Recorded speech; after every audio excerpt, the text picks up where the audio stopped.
गांव की गलियों में जब शाम उतरती है तो हर घर की रोशनी एक कहानी सुनाती है।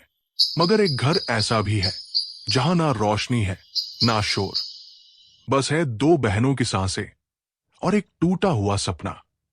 ये कहानी है सुनयना और पायल की। माँ बाप के गुजर जाने के बाद दुनिया उनके लिए जैसे थम सी गई थी, लेकिन उम्मीद की एक लौ अब भी उनके दिल में जल रही थी। पायल, जब माँ जिंदा थी तो उनकी गोद में तुझे नींद कितनी जल्दी आ जाती थी ना। अब उनकी जगह मेरी गोद है। पता है, मैं रोज खुद से कहती हूँ, मैं तेरी माँ भी हूँ, दीदी भी हूँ, और भगवान से ये भी मांगती हूँ कि तुझे कभी वो दर्द न मिले जो मुझे सहना पड़ा है। हम दोनों के पास अब बस एक दूसरे का साथ है, और मैं तुझे किसी भी हाल में अकेला नहीं छोड़ूंगी। दीदी, क्या माँ बाबू हमें ऊपर से देख रहे होंगे? हाँ पगली, देख भी रहे हैं, और तेरी ये बातें सुनकर मुस्कुरा भी रहे होंगे।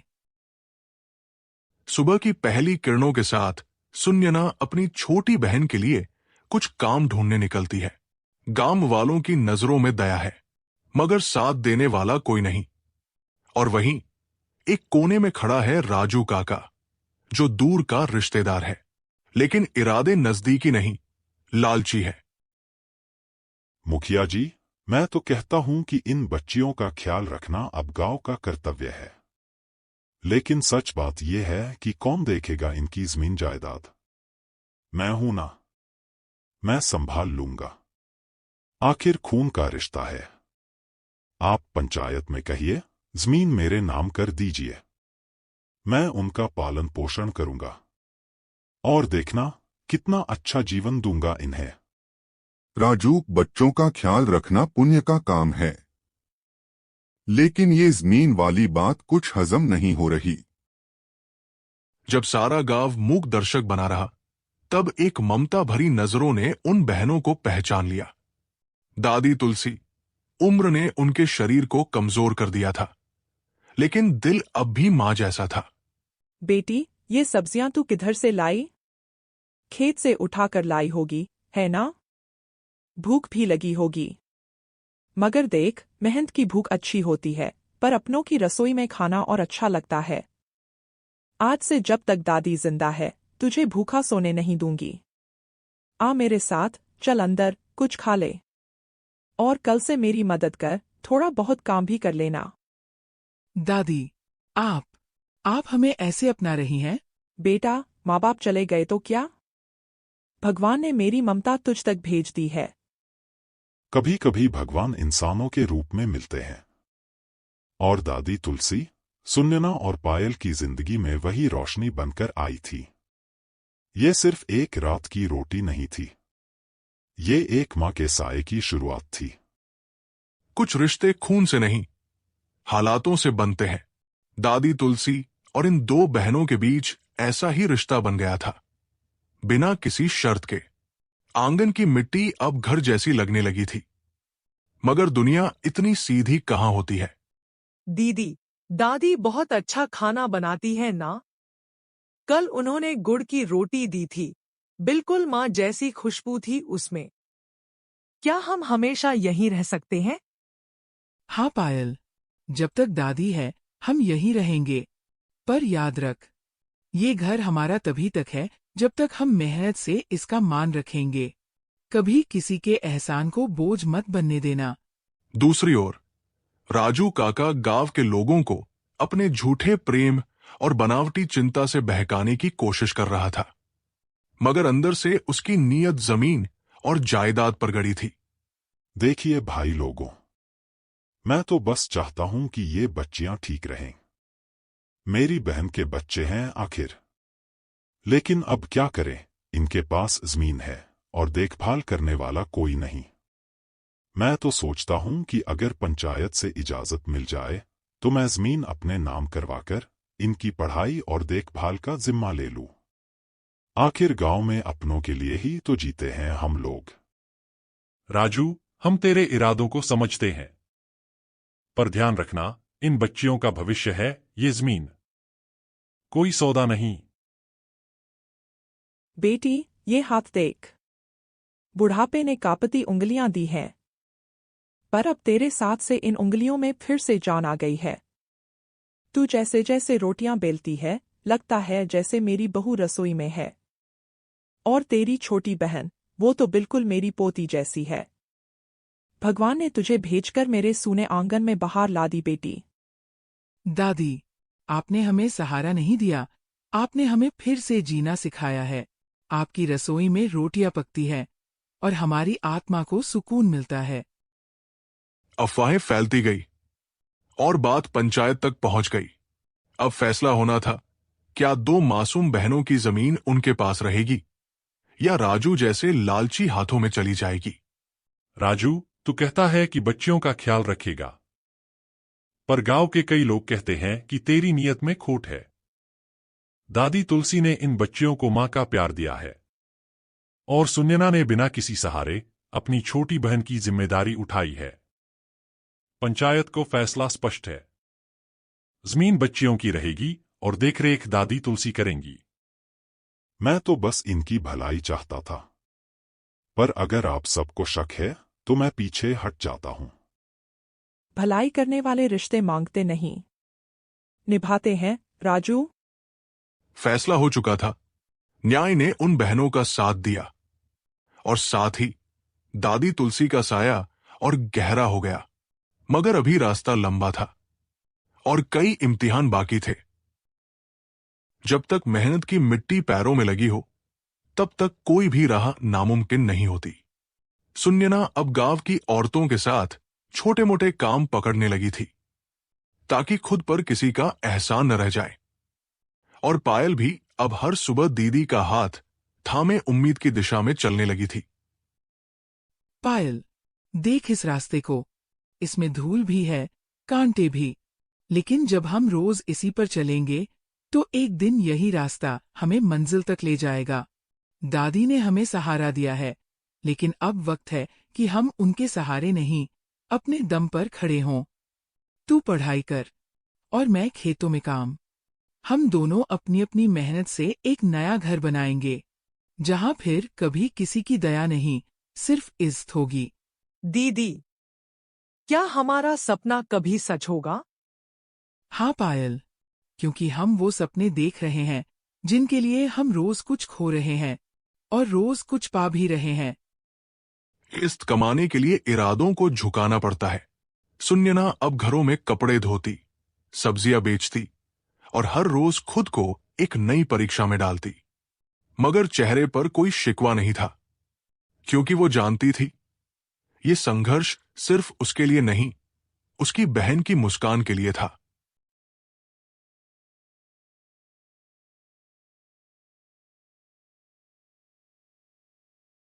बेटी, जब तुझे देखती हूं तो लगता है जैसे भगवान ने मां के हाथों को तुझ में डाल दिया हो। इतनी छोटी उम्र और इतना बड़ा साहस। कोई और होता तो दुनिया से हार मान लेता, लेकिन तू तो हर दिन एक नई सुबह बनकर उगती है। तेरे हाथों की मेहनत में जो सच्चाई है ना, वो अब इस गांव को भी नजर आने लगी है। तू ऐसे ही काम करती रह बेटा, एक दिन तेरे नाम की मिसाल दी जाएगी। काकी, मैं मिसाल बनने नहीं, बस अपनी बहन के लिए रोटी कमाने निकली हूँ। बाकी जो होगा वो ईश्वर की मर्जी है। थकान जब आत्मा में बस जाए तो शरीर चुप हो जाता है, लेकिन जब प्यार घर में हो तो वही थकान मिठास बन जाती है। और सुनैना की थकान पायल की मुस्कान से हर शाम मिट जाती थी। दीदी, देखो, आज मैंने सारे अक्षर सही से लिखे। दादी ने भी तारीफ की। अब मुझे लगता है मैं एक दिन मास्टरनी बन सकती हूँ। और तब तुझे खेतों में नहीं जाना पड़ेगा। मैं तुझे चाय बना के पिलाऊंगी और हम दोनों एक बड़ा सा घर बनाएंगे, जिसमें दीदी के लिए एक खिड़की होगी, जिससे वो सिर्फ आसमान देखे, दुख नहीं। पायल, तू ही मेरा सपना है, और जब तुझे पढ़ते हुए देखती हूँ तो लगता है मेरा हर दर्द, हर मेहनत सफल हो रही है। तेरी यही मुस्कान मेरे लिए सबसे बड़ा इनाम है। और हाँ, मास्टरनी नहीं, तू स्कूल की प्रिंसिपल बनेगी। रात का सन्नाटा भी तब सुखद लगता है जब घर में ममता की गूंज हो। दादी तुलसी, जो कभी अकेली खाती थी, अब दो बेटियों संग हर निवाला प्रेम से बांटती थी। ये एक परिवार था, खून से नहीं, भावनाओं से जुड़ा हुआ। बेटियों, आज जब तुम्हें साथ बैठकर खाना खिलाती हूँ तो दिल के किसी कोने में फिर से माँ बनने की भावना जाग जाती है। बुढ़ापा तो एक दिन ले जाएगा मुझे, लेकिन जब तक ये सांसें चलेंगी मैं हर दिन तुम्हारे लिए खाना बनाऊंगी। तेरी मेहनत की रोटियों को मैं अपने हाथों से सेंकूंगी, और जब मैं नहीं रहूंगी तब भी मेरा आंगन तुम्हारा रहेगा, क्योंकि जहां बेटियां हों वहां घर बसता है। और मुझे तुझमें मेरी अधूरी बेटी दिखती है, सुन्यना। दादी, आप माँ नहीं हैं, आप वो जड़ है जिसने हमारे टूटे हुए अस्तित्व को फिर से खड़ा किया है। आप हमारे लिए भगवान से कम नहीं। एक टूटी हुई दीवार भी फिर से खड़ी की जा सकती है, अगर उसकी नींव में प्यार, सम्मान और मेहनत हो। और यही नींव अब सुन्यना, पायल और दादी तुलसी के जीवन की नई शुरुआत थी। शिक्षा किसी भी गरीब की सबसे बड़ी दौलत होती है, और पायल अब उसी दौलत को संजो रही थी। सपनों के फूल किताबों के पन्नों में उगने लगे थे, लेकिन हर सपने को कोई न कोई इम्तिहान भी मिलता है। मान, जहां कहीं भी हो, देख रही हो ना मुझे? मैं अब पढ़ना सीख गई हूं। दीदी कहती है कि मैं एक दिन बहुत बड़ी बनूंगी। लेकिन मां, जब स्कूल में सबके मम्मी पापा आते हैं तो मैं बस दीदी की उंगलियों को और कसकर पकड़ लेती हूं। काश तू होती तो मेरे सवालों के जवाब तेरी गोद में मिलते। लेकिन अब मैं तेरे लिए पढ़ूंगी, तेरे लिए बनूंगी कुछ, ताकि तू ऊपर से मुस्कुरा सके। जहां मेहनत होती है वहां ईर्ष्या भी पैदा होती है, और राजू काका अब फिर से कोई चाल सोचने लगा था, क्योंकि जिस जमीन पर उसकी नजर थी उस पर अब दो लड़कियों के सपनों की खेती लहला रही थी। हूम्फ। सब जगह बस यही दो बहनें चर्चा में हैं। पंचायत में तो इज्जत उतार दी मेरी। अब सब्जियां भी ये बेचे और लोग खरीद भी ले? नहीं, ऐसे तो मेरा सपना अधूरा ही रह जाएगा।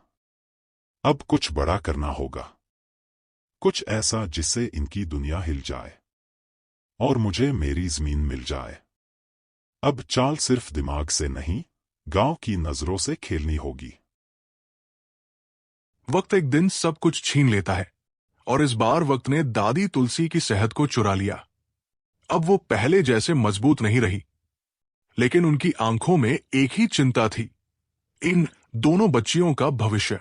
बेटी, लगता है अब ज्यादा दिन नहीं है। ये सांसें कभी भी साथ छोड़ सकती हैं। लेकिन एक बात गांठ बांध ले, तुझे अब किसी के सामने झुकना नहीं है। ना राजू के सामने, ना हालात के सामने। तू और तेरी बहन अब एक दूसरे की ताकत हो।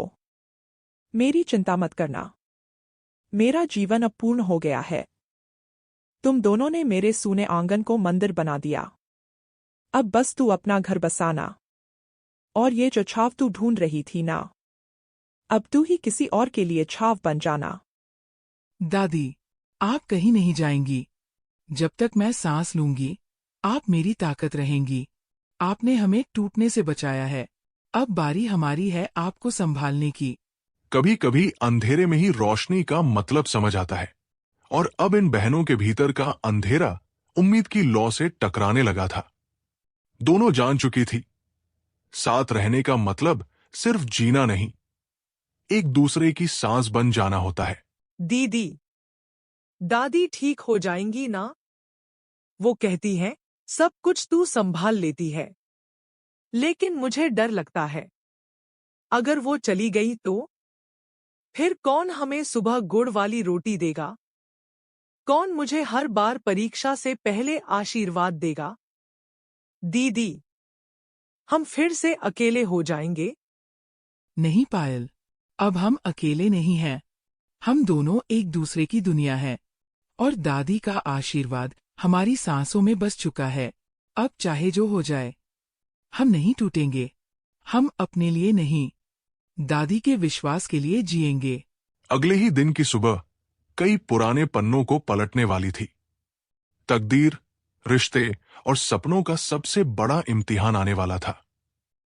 जब लोग दूसरों के हक पर बुरी नजर डालते हैं तो अक्सर झूठ की दीवारें खड़ी की जाती है, और अब राजू काका ने वही किया। पंचायत में वो कागज लेकर आया जिसमें जमीन का झूठा दावा था। सुनिए सरपंच जी, ये रही जमीन की असली रजिस्ट्री, जो दिखाती है कि वो टुकड़ा मेरे दादा के नाम था और अब मेरे नाम है। और ये दोनों लड़कियां उस पर जबरन कब्जा किए बैठी हैं। गांव में कानून होना चाहिए, वरना कल को हर कोई किसी की भी जमीन पर घर बसा लेगा। मैं बस अपना हक मांग रहा हूं। राजू, मामला गंभीर है। हमें दोनों पक्षों की बात सुननी होगी। सुनियना को बुलाओ। भीड़ के सामने सच बोलना आसान नहीं होता, लेकिन जब आत्मसम्मान सवाल बन जाए तो खामोशी भी शब्द बन जाती है। सुन्यना अब सिर्फ खुद के लिए नहीं, अपनी बहन और उस हर लड़की के लिए बोलने आई थी जिसे कभी नजरअंदाज किया गया था। सरपंच जी, मुझे जमीन से मोह नहीं है। मुझे तो वो छत चाहिए थी जिसके नीचे मेरी बहन सुकून से पढ़ सके। ये जमीन दादी तुलसी ने हमें अपनी मर्जी से दी थी, और जब कोई माँ अपना आंगन बेटी को दे दे तो क्या वो भी अब कागजों से साबित करना होगा? राजू काका, आपने तो कभी हमें अपने घर नहीं अपनाया, लेकिन अब जमीन चाहिए। अगर यही न्याय है तो लीजिए जमीन, लेकिन याद रखिए, हमारी मेहनत की छाप कोई कागज नहीं छीन सकता। हम बेघर हो सकते हैं, पर बेजमीर नहीं।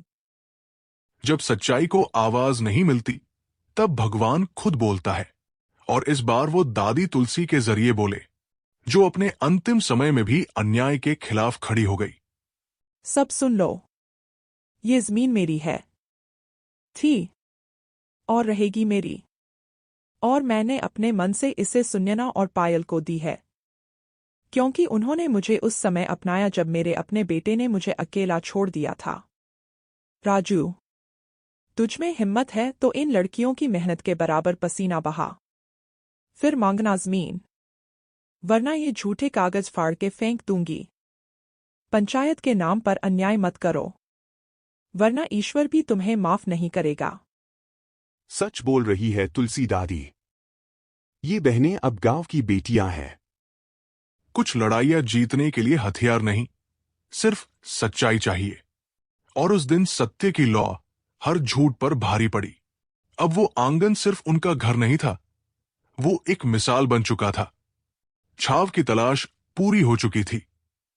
पायल, आज पहली बार लग रहा है जैसे वाकई हम किसी अपने घर में हैं, जहां डर नहीं है, जहां कोई हमें हटाने नहीं आएगा। अब हम पढ़ेंगे, बढ़ेंगे, और एक दिन इस गांव की दूसरी बेटियों को भी छाव देंगे। ये घर अब सिर्फ ईंटों का नहीं रहा, ये अब उम्मीदों का मंदिर है। और दीदी, इस मंदिर की पुजारन आप है। छाव की तलाश थी, और वो छाव दो बहनों ने एक दूसरे को बनकर दी। क्योंकि जब रिश्ते खून से नहीं, भरोसे से बनते हैं, तब उनका आंगन पूरी दुनिया को रोशनी देता है।